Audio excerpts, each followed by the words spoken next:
everyone, I'm Brenton and welcome to another episode of the Wilson Weekly. We're joined by Doc again. He's got some fascinating data in episode 101. So take it away, Doc. What do you got for us?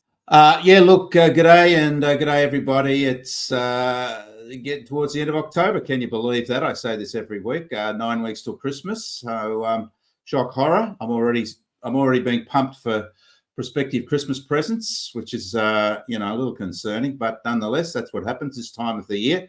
But I guess in a way we can really understand what 2024 has been in regard to the housing market. And it's certainly been another solid, strong year. We're going to see national house prices rise maybe by 8% again this year, which was what the national house price increased by last year. The contributors are a little bit different this year. Certainly, most of that 8% will come from the big three, and that's Adelaide, Brisbane and Perth, which have had rollickingly strong years this year in terms of price growth, particularly Perth, which is likely to finish the year well above 20% increase in house prices. Can you believe? That's a big result. Adelaide and Perth not quite as strong, but be pushing up towards 20%, those two markets. And of course, they have contributed to the growth in the national house price, but the national house price is a weighted average. So therefore, it reflects the bigger list, or the capitals with the more listings, and that, of course, is Sydney, Melbourne and Brisbane. So, even though the contributions have been stronger from the smaller capitals, the smaller major capitals, that's still been contributed to by the larger capitals, Melbourne and Sydney. Not so much Melbourne, which has been a little flat this year again, but just some early signs that those inner suburban higher price markets are starting to pick up, as they usually do this time of the year. But even so, it's been a little bit of a slow recovery, but we'll keep our eye on that. And speaking of that Melbourne market, some big announcements from the Victorian government this week in regard to significant stamp duty relief for those that are going to be buying apartments off the plan. So if you're in the market for an apartment in Melbourne, it's some good news there in terms of stamp duty concessions, which are actually quite considerable. We've been calling Melbourne as an and we've been calling Melbourne as an opportunist market because it has been flat, especially reflecting what's happened in the other major capitals. And, we're also really now starting to talk a little bit more seriously about the prospect of an interest rate cut, not this year, in my opinion, but, maybe as early as the February meeting by the RBA next year. Probably not, but if the trends continue as they are now, we could be looking at an interest rate cut at the May meeting of the Reserve Bank. And that, of course, will be a real positive for housing markets. Lower interest rates improve affordability. And, of course, they add to confidence in the market. And plenty of confidence in our housing markets generally at the moment, as I've just sort of mentioned in terms of the results that we've had. And we are, just about, we're not at the end of the year yet. We've got a little bit of a way to travel yet, those 9 weeks till the end of the year. But still, we can quite clearly say that it's been a positive year again, generally for housing markets. So I guess that's a big preamble. I'm rabbiting on a little bit at the moment, but we should get into the data for this particular week. So let's have a look at these at the slides. Of course, My Housing Market is my brand. I act as an independent commentator and data provider for the housing market. We're all about the current state and future prospects of housing markets, with particular emphasis on current state. That's why we bring this presentation with our good friends at Infinity every week, just to keep you update with what's happening on a week-to-week basis in the housing market, because it does change. And there are many variables. So we just don't look at house prices or house rents or unit rents and unit prices. We look at all the various factors, other leading indicators, and also the economic drivers of our housing market. And talking about leading indicators, we pay particular attention to weekend auction results, because they are a very reliable indicator of what's happening generally in housing markets. So what's happening underneath, I guess, broadly in housing markets is reflected in the weekend auction clearance rates, which, as usual, we will look at the end of the show. So let's get going. It is the week ending Wednesday, October the 23rd. We're going to have a big weekend. Speaking of auction markets, this coming weekend, it's Super Saturday, which is one of the biggest weekend auction markets of the year. Now, the reason we call it Super Saturday is because the following weekend is the Melbourne Cup. There is a holiday down in Melbourne, but typically we see listings avoid that particular pre-Melbourne Cup weekend because of the distractions that are there, particularly Melbourne, of course, which has the public holiday. So the weekend before that, we have a front-end loading of listings, just like we had prior to the grand finals, NRL and AFL grand finals a month ago. And that also coincided with the New South Wales long weekend. So it's another Super Saturday. There will be a lot of auctions conducted. It will be a big test for the market. We'll test buyer depth, and buyer depth has really been holding up this year from a wave of auctions, unprecedented numbers of auctions really that's been conducted, and that's resulted in big numbers of sales. But we'll look at that, what that outcome has been last weekend, and we'll talk a little bit more about that then. So week ending Wednesday, October the 23rd, we're going to have a look at the latest labour market data, which was released last week by the ABS. That was for September. We'll also look at August home loans, and as I mentioned, the latest weekend auction results. So another big month for our Australia's economy. This is a very, very strong economy, let me tell you. There's been a lot of doomsayers over the last year or so since we raised interest rates to say that it would have an impact on the economy. It is supposed to slow down demand, of course. That's the theory behind higher interest rates, to try to get rid of inflation. It hasn't slowed down demand at all. Lower inflation really has been a product of lower oil prices. We have discussed that at length here. But our economy is still chugging along on all 8 cylinders. I don't think we have 8 cylinders anymore, but it's really firing along. And we had another very strong month over September. So that the strong labour market is steady, if you understand what I mean. So let's have a look at the data. The September jobless rate, steady at 4.1%, which is a very low result, continuing. It's higher than where it was a year ago when we had those crazy low 3% numbers, which was just not sustainable, and would have been a terrible worry for the Reserve Bank, given the propensity for that low level of unemployment to start pushing up prices. Maybe it still is acting to put upward pressure on prices, but certainly it's a little bit more balanced now at 4.1%, but still a very low result. And look at this.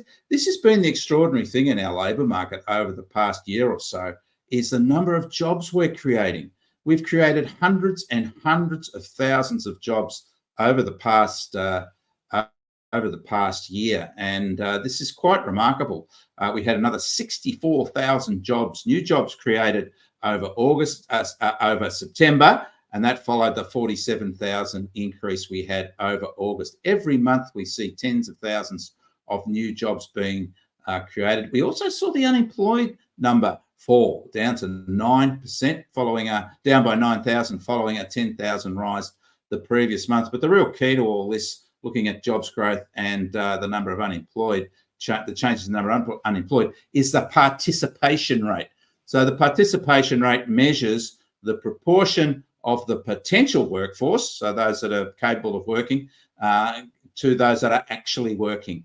And we've got a record number again. We've broken the record again for the participation rate. So we're getting a higher proportion now of those in work from those that could work than we've ever had in our history, 67.2%. So we're just dragging people back into the workforce. It just shows you how strong our labour market is. Plenty of competition for workers out there amongst employers, plenty of choices for workers in terms of jobs. We know wages are rising at quite high rates, and it is a very, very strong economy. And yet we've had 13 interest rate increases since May 2022. Of course, we haven't had an interest rate increase for some time now, and we are starting to talk about an interest rate decline. But these very strong labour market numbers might actually act as a bit of an offset for the Reserve Bank cutting rates. But I do think if we do get down to those target inflation rates, 2 to 3% consistently, as the Reserve Bank said. If we do get that consistency, then they will be looking to cut rates. But certainly that will only be another driver for what is a very, very strong economy. No surprise, Western Australia is the state with the lowest unemployment rate, 3.7%. Very low numbers there. We know that Perth housing market, as I've already mentioned, is booming. And part of that is, very strong, Australia's strongest state employment market, as well as Australia's highest wages, state-based wages. So, of course, Western Australians Perth residents are out there spending and buying property to take advantage of that very strong local economy. And of course, as I mentioned, despite all those increases in interest rates, and of course, hundreds of thousands of migrants coming into the country, our unemployment rate is still very low. So even though we've had, the constraining influence of higher interest rates, and we've had a flood of new job entrants coming into our economy offshore, we've still got a 4.1% unemployment rate. And when we look at the trends, you can see just in the historical nature of our labour market at 4.1% and holding, you can see that trend is flattening. It's not a rising trend anymore. It's holding, not that far above really where it was a year ago, 3.6%. But let's look back in time. The big mining boom of the late noughties, of course, that was one of Australia's strongest economic periods. That big mining boom of the late noughties. We're only just 0.1% above that 4% that we had consistently during that period. And we're below where we were during the early 2010s mining boom then, where we had that number 2 mining boom, the follow-up. So, when we look at the historical nature of the unemployment rate, we can see that it's as low as it's been, nearly as low as it's been through our strongest periods. And I reiterate that we have a record high participation rate. So not only is the unemployment rate low, but we're despite pulling in all these extra people potentially out of our potential workforce to enter the workforce. So, great news, of course. But of course, there's another end to that pineapple, and that is the fact that, employers are still chasing workers. To secure workers, of course, in a highly competitive environment amongst employers, they have to push up wages. If we don't have the productivity gains, employers don't have the productivity gains to pay those extra wages, then their recourse, of course, is to push up prices to cover higher wages. And that's not good when we're trying to quell inflation. But the inflation rate, as we know, has been falling. So that seems to be being managed at the moment, but certainly with these very low unemployment rates, we need to keep an eye on that, as the Reserve Bank will be doing. So this is the state performances. As I mentioned before, Western Australia, 3.7%, the lowest, higher than where it was a year ago. Everybody is higher than where they were a year ago. Queensland's around about where it was a year ago at 4.1%. New South Wales, the other state with an unemployment rate below 4% at 3.9%. But these are all very consistently low unemployment numbers. No real concern there. Even that Victorian number at 4.4% is still a pretty good result. Even though it's the highest of the capitals, it's still a good result there. And isn't really showing a breakout in Victoria significantly compared to the other states. But, at the end of the day, it is a higher unemployment rate, and maybe at the margin just accounting for that, reinforcing in a sense, maybe that little bit softer confidence that we have in that Melbourne housing market. But I really wouldn't put it down to a weaker economy per se. I think it's just a general malaise in the attitude of Melbourneites to particularly the housing market at the moment. But it's not across the board. There are some parts of that Melbourne housing market that are still reasonably vibrant. And as I mentioned at the beginning, there's certainly the state government's very active in providing stimulus for the building economy and also the housing market going forward. So they're not sitting on their hands Good on them. They're initiating demand side policies. We've just got to hope we've got the supply to cover it. But if anywhere does, it will be that Melbourne market to cover all that extra demand coming through, as it likely will. So that's the good news. Again, on and on we go of the strength of Australia's economy, and it is strong. Other data that we haven't shown that came out recently was the home loan data, which of course is a very strong correlating data in terms of what's happening in the housing market when we look at prices, particularly home lending. We've seen a big rise in home lending over the past year as our housing markets have recovered, and there has been a lot of strength there. Just flat over the month. The data was just sort of steadied over the month after having 3 months of quite sharp rises.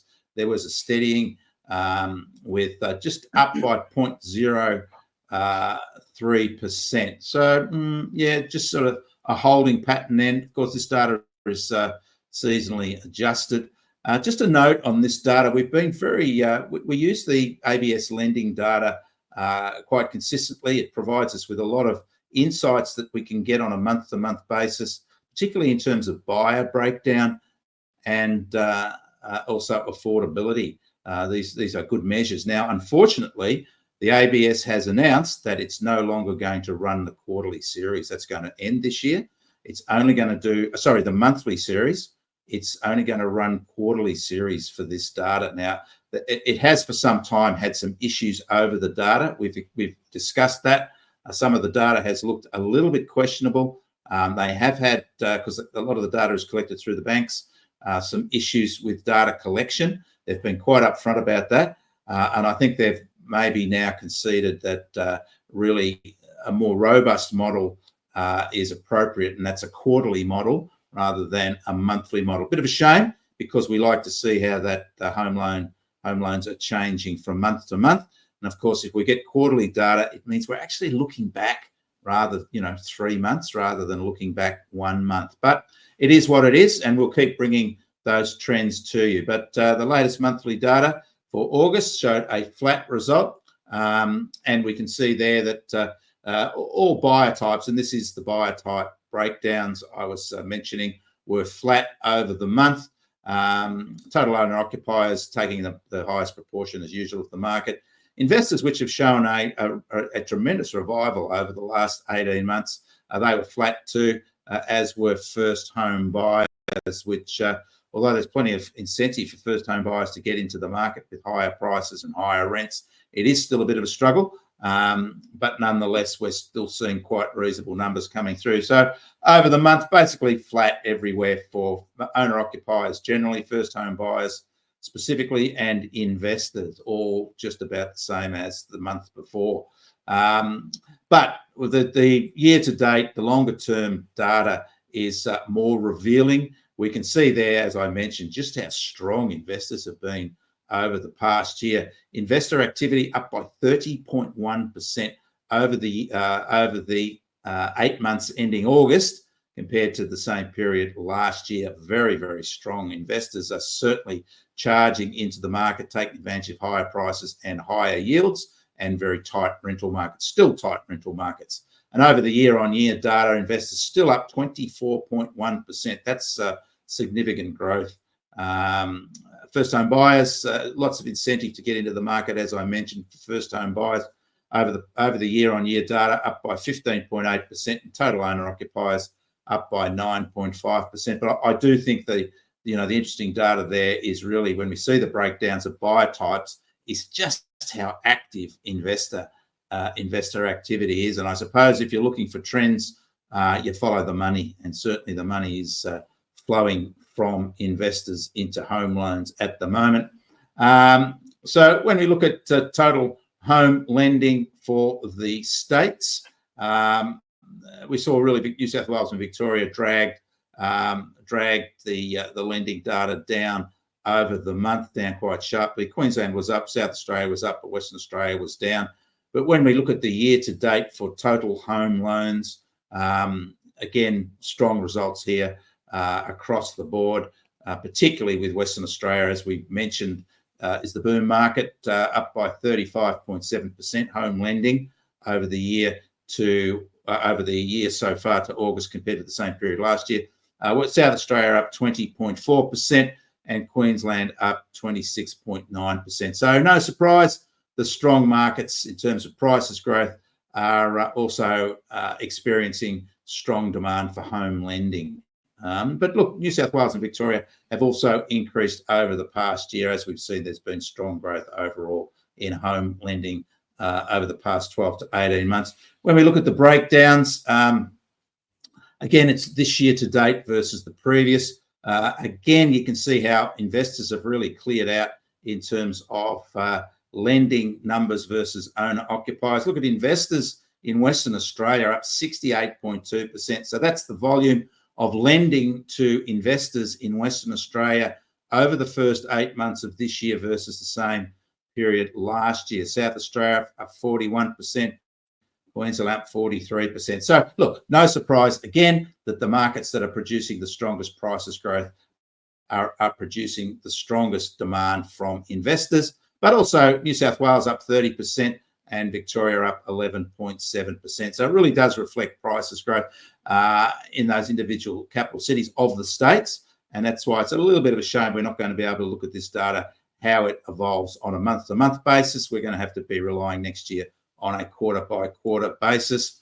So affordability is something else that we can look at in terms of the home lending data, because we can work out from that data what the average proportion of the average wage is being paid. There's a lot of averages here, from the average repayments on the average loan. So whatever the average loan is on a state-by-state basis, we can look at what the average repayment is. We can calculate that, and then we can offset that in terms of an affordability index from the average wage in that state. So let's have a look how that stacks up. And this is the affordability index. No surprise there. Western Australia is clearly the most affordable of all the major states. And that's because, let's put it together, it has the lowest prices, but the highest wages. So when you put that together, it means that it's paying less for its housing, but it's got more to pay with because it's got higher wages. So therefore, it can go to the bank, and the bank says, "Oh, hey, we can afford to let you borrow more, to pay more," when there is high demand, which there is at the moment, lots of momentum, compared to, say, Sydney, which has significantly higher prices, but its wages are lower. So obviously the constraints are there when Sydney siders go to borrow because they don't have that same difference between wages and prices to their advantage that Western Australia has. I hope you understand that, but it is part of an explanation of why that Western Australian housing market is growing strongly and why it has the potential to continue to grow strongly because of that affordability advantage it has. Similarly, the Brisbane and Adelaide markets have those same affordability advantages and likely to continue to grow because of that. But it's not all about affordability. It's also about confidence. If the markets are confident and there's plenty of demand, if it has the affordability capacity, prices will continue to rise. But if it doesn't have the confidence, even if its affordability is reasonable, such as Victoria, then that's another factor that keeps prices lower over time. So that's a good model that we use, and it does explain the disparity between various housing market activities. So let's finish off by looking at the latest weekend auction results. It is the weekend before Super Saturday. I've already discussed that. We've got the pre-Melbourne Cup Super Saturday weekend coming up. There will be thousands of properties auctioned across all our auction capitals, particularly big numbers in Sydney and Melbourne, which will, be likely over 1,500 auctions. Let's wait and see. The data comes out. Last weekend was another generally solid weekend for mid-spring results. We still have very big numbers of auctions coming through, and yet we're still sort of maintaining overall those solid clearance rates. As I've mentioned, it's going to be tested big time this coming weekend, that buyer depth, when we have a flood of auctions coming through. But, the portents are still pretty positive in terms of the prospects for Super Saturday. So last weekend, Sydney, just under 1,000 auctions, above 70% again, Sydney. It's been below 70% for the last few weekends. So back in town, that Sydney market, similar auctions, a little bit lower than the weekend before, but certainly a higher clearance rate. And you can see their auction numbers continuing to track well above where they were at the same time last year in Sydney. We've been saying that all year. And its clearance rate actually not too far away from where it was a year ago as well. Melbourne, similar auction numbers, again, over 1,000 auctions, 1,056. Melbourne picked up a little bit, clearance rate 63.7. Melbourne's really been tracking in the mid-60s for most of certainly the last 6 months. Again, auction numbers higher than where they were a year ago in Melbourne. It's a general trend of all the capital cities, as you can see there. And not too far away, clearance rate, Melbourne, compared to the same time last year. Brisbane numbers down a little bit, but it had a massive weekend the weekend before Brisbane with 160 auctions. Same sort of clearance rate. Brisbane's just been falling away below 50% recently, but we know that Brisbane market isn't quite as connected to the sort of auction outcomes that Melbourne and Sydney and Adelaide have, and Canberra. Not quite a strong auction culture. Adelaide, lower numbers of auctions and a lower clearance rate in Adelaide. A little bit unusual there. Adelaide usually tracks well above 70% and, some weekends above 80%. And Canberra held the line with fewer auctions and just a slightly lower clearance rate. But as I said, the annual trends, you can see quite clearly that auction numbers are continuing overall to track ahead of where they were a year ago. It's a trend that's been happening all year as sellers have come back into the market. And we'll look at another measure of that other than clearance rates and listings at the end. But this is the trend for Sydney. As I said, just fallen away in recent weekends, the Sydney market, but was above 70% last weekend. Will be challenged this weekend with big numbers of auctions. Let's see if that Sydney average can pop up above 70% again. Not too far away so far this month. So this is the clearance rate for the first few weekends of October. Melbourne just fallen away slightly, but on the rise as we saw. It will be, as I said, big test for Melbourne this weekend. We'll see if it can move solidly back into the mid-60s. As I mentioned, Brisbane just fallen away a little bit the last couple of weekends. So again, keep an eye on that. And also Adelaide has been a little bit lower, but still Australia's strongest capital city auction market. And maybe that Canberra market again is going to tease us with some signs of a pickup, which has been challenging to do for the best part of the last 12 months. So we'll wait and see the outcomes there. As I mentioned, let's look at another factor to measure the performance of our auction markets, and that's the number of sales. So even though we've had lower clearance rates compared to a year ago, generally, we've had significantly higher numbers of listings. So when we put that together and measure sales, so this is just sales, you can see the big difference. So over spring so far, Sydney has actually recorded 16.8% more weekend auction sales compared to the same period last year. Melbourne's up 12.1%. Brisbane, 28.8% increase in auction sales over the first 7 weeks of spring compared to the same period last year, and Adelaide up 21.6%. No surprise, of course, because they are part of that big three boom markets at the moment. Canberra, it's the outlier. Auction sales are actually lower than where they were a year ago over the same period of time. So this gives us another sense of just how strong those auction markets are in relation to where they were a year ago, and why we're still seeing prices growth in most of our capital city markets. If you're looking for that, the latest weekend auction clearance rate results, you can go to my LinkedIn site, Doc Andrew Wilson at LinkedIn. Every Saturday around 6:30 p.m, I publish the headline results for the capital cities. That's the clearance rate, the number of listings, and compare it to the previous weekend and the same weekend last year. And we publish the full national report around about 9 o'clock on Sundays, which includes the regional breakdowns for Sydney and Melbourne and the top 10 sales out of each of the capital cities. So Doc Andrew Wilson at LinkedIn, get a hold of that one. As I said, it's a very good forward indicator of what's happening in the market, reflecting generally what's happening in our markets. And it also gives you good regional breakdowns for Melbourne and Sydney. So you can see what's happening in the capital city regions there. If you missed last week's report, there is a QR code which you can download the latest auction market report. So we're going to finish off a little bit different this weekend. We do have the Infinity My Housing Market Suburb Data app, as usual, which the Infinity fraternity has access to. It is password protected, but you can get that password through Infinity. We've updated our app, as we've been promising to do for quite some time. So I am a man of my word, and eventually, and as well as having our usual screenshots of what you can see on the app. It's a great little app that tells you what's happening in every suburb. As you can see there, we can filter it for price or rent. We filtered it here for price, Sydney region. We've looked at Blacktown houses and 5 bedrooms, and that's the latest data we have for Blacktown in terms of a 5-bedroom house. It's the high price, the low price, and the median price, and the number of homes that are currently listed for sale. And those prices, of course, are asking prices. We do the same thing for rents, high, median, and low rent. Number of listings there for Blacktown, and we're looking at a 1-bedroom unit. Now, this is a drum roll, a little bit of extra we've got now, which we've been promising. And for those investors out there that are looking for good opportunities in terms of yields, we now have the top 10 yields from the app, the My Housing Market Infinity app. So what you can do is you can look for, again, filtered for regions, either the capital city regions or the outside Sydney, the outside capital city region, not just Sydney, but all outside capitals. You can filter for units, townhouses, or houses, number of bedrooms.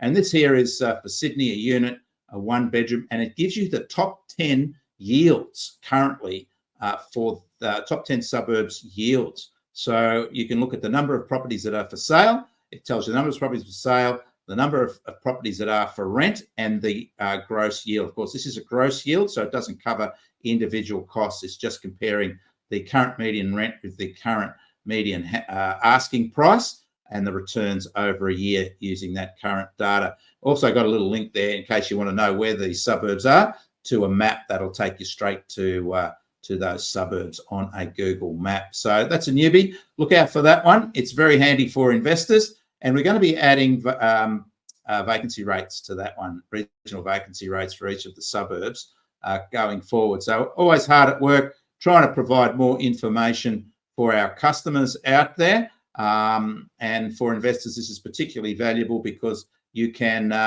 determine that prices and rents, number of listings, number of listings for both houses, for both rentals and properties for sale. But then you can look at where the strongest yields are. This is moderated because you can get some volatile yields with small numbers of observations. So this is a minimum of 10 sales and 10 listings for both rentals and prices. So that's the control mechanism. Minimum of 10 listings for both sales and for both prices, asking prices, and asking rents. So I think that's a good one. And for those that are looking to provide some analysis into the market, there's plenty of information there.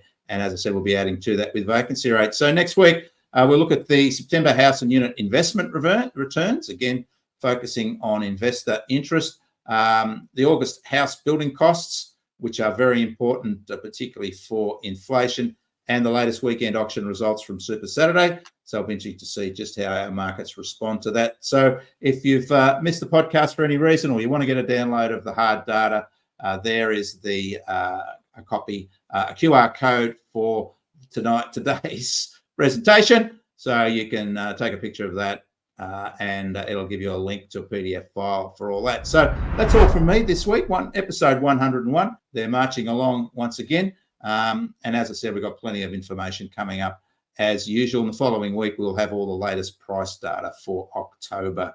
And as we head to the end of the year, we'll be able to, again, confirm just what a positive year it's been generally for housing markets in Australia. Fantastic. Well, thank you, Doc. Thanks, everyone, for tuning in to episode 101, and looking forward to seeing you all next week for 102. Thanks again, Doc. Talk soon. Good on you. Yeah. Cheers, everyone.